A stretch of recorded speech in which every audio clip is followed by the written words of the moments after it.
Modifikasi pangan khas daerah adalah cara membuat bentuk dan rasa makanan khas daerah yang kurang menarik menjadi lebih menarik tanpa menghilangkan bentuk dan rasa aslinya, serta menampilkan bentuk yang lebih bagus dari aslinya. Makanan khas daerah yang dimodifikasi tersebut bukan karena makanan tersebut buruk, namun agar makanan lebih menarik dan memiliki nilai jual yang tinggi. Pada era global seperti saat ini, sebagian masyarakat lebih menyukai makanan impor daripada makanan lokal. Dengan adanya modifikasi diharapkan makanan khas daerah dapat bersaing. Indonesia adalah negara dengan kekayaan alam yang melimpah. Dari Sabang sampai Merauke, memiliki keragaman hasil bumi yang begitu luar biasa. Dengan banyaknya makanan khas dari berbagai daerah Indonesia, tentu saja merupakan sebuah kebanggaan tersendiri untuk dapat menikmati makanan sebuah masakan atau makanan khas sebuah wilayah. Tentu saja tidak harus ke tempat asal makanan tersebut, karena saat ini sudah banyak warung atau rumah makan yang menjual masakan khas suatu daerah. Tujuan modifikasi makanan khas daerah. Pangan khas daerah berasal dari beragam bahan yang bervariasi dan dapat berbeda di setiap daerah. Keragaman bahan tersebut membuka peluang mengembangkan produk pangan khas daerah yang lebih bervariasi lagi.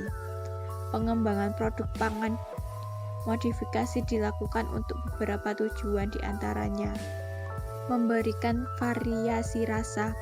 Variasi rasa dapat dimodifikasi dengan berbagai cara, misalnya dengan cara membuat rasa yang berbeda dengan yang sudah ada sebelumnya.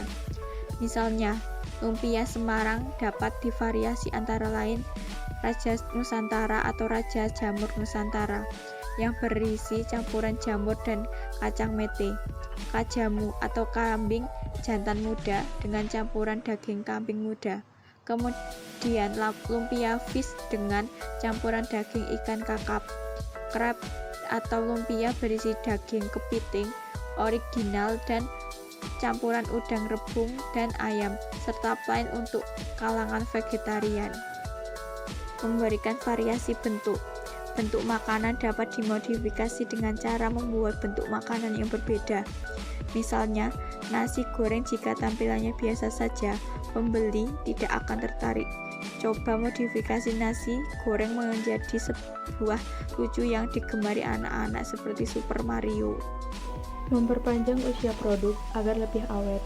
Modifikasi cara memperpanjang usia makanan dilakukan dengan cara penambahan bahan kimia, misalnya asam sitrat, garam, gula secara biologi, misalnya dengan fermentasi, pengemasan, dan pengasinan atau pemanisan.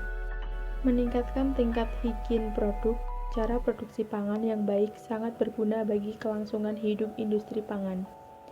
Melalui cara produksi pangan yang baik, industri pangan dapat menghasilkan pangan yang bermutu, layak dikonsumsi, dan aman bagi kesehatan. Dengan menghasilkan pangan yang bermutu dan aman untuk dikonsumsi, kepercayaan masyarakat niscaya akan meningkat, dan industri pangan yang bersangkutan akan berkembang dengan pesat. 1. Makaron nasi uduk. Contoh modifikasi makanan khas daerah Jakarta dan Perancis. Pernah nggak kamu membayangkan rasa nasi uduk dicampur makaron? Nasi uduk asal Betawi biasanya dikemas dalam rasa gurih dengan kombinasi aroma rempah. Nasi uduk tradisional kerap disajikan bersama timun, emping goreng, tahu goreng, irisan telur goreng, kering tempe, abon, bawang goreng, suiran ayam goreng, dan sambal kacang. Setelah mendapatkan sentuhan inovasi, gurihnya nasi uduk bercampur rasa makaron yang cenderung manis. Ternyata enak dan lezat juga loh. Saat menyantap dessert makaron, langsung terbayang nasi uduk tradisional dengan lauk lengkap. Lalu, berapa modal awal untuk membuka bisnis nasi uduk makaron? Kalau nasi uduk biasa, kamu cuma perlu modal sekitar 2 jutaan ribu rupiah. Khusus nasi uduk makaron, butuh biaya sekitar 10 juta ribu rupiah. Meski begitu, peluang usaha nasi uduk modifikasi ini cukup menjanjikan. Pasalnya, belum banyak orang yang membuka bisnis tersebut. 2. Ayam geprek mozzarella. Contoh modifikasi makanan khas daerah Lombok dan Italia. kamu pernah makan ayam geprek? Masakan ini asli dari Lombok, Nusa Tenggara Barat. Rasa original ayam geprek biasanya gurih plus pedas. Tapi kalau menyantap menu ini di warung geprek Mas Eko Tanjung Duren, kamu akan menemukan cita rasa beda. Iya, Mas Eko memodifikasi ayam geprek dengan keju Italia mozzarella. Apa rasanya aneh?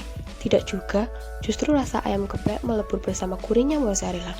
Bisa dikatakan ayam geprek mozzarella buatan Mas Eko paling laris dipesan. Jadi, mengapa kamu tak mencoba juga untuk membuat bisnis yang sama di tempat berbeda? Peluang usaha ayam geprek ini sangat menjanjikan loh. Untuk usaha ayam geprek biasa, penjualnya bisa mendapat omset 4 juta per hari. Tidak menutup kemungkinan ayam geprek mozzarella mendatangkan penghasilan lebih dari itu. 3. Es krim martabak. Biasanya, martabak disajikan dalam kondisi hangat. Tapi kali ini kamu harus menyantap es krim dengan rasa martabak.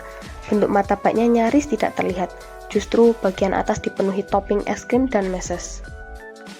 Untuk membuka usaha es krim martabak, memang membutuhkan modal besar. Pasalnya, kamu harus membeli peralatan dan bahan yang mendukung pembuatan kuliner tersebut.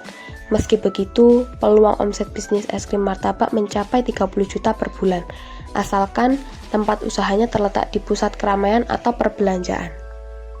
4. Nasi timlo. Nasi timlo dikenal sebagai masakan tradisional murah meriah dari daerah Solo.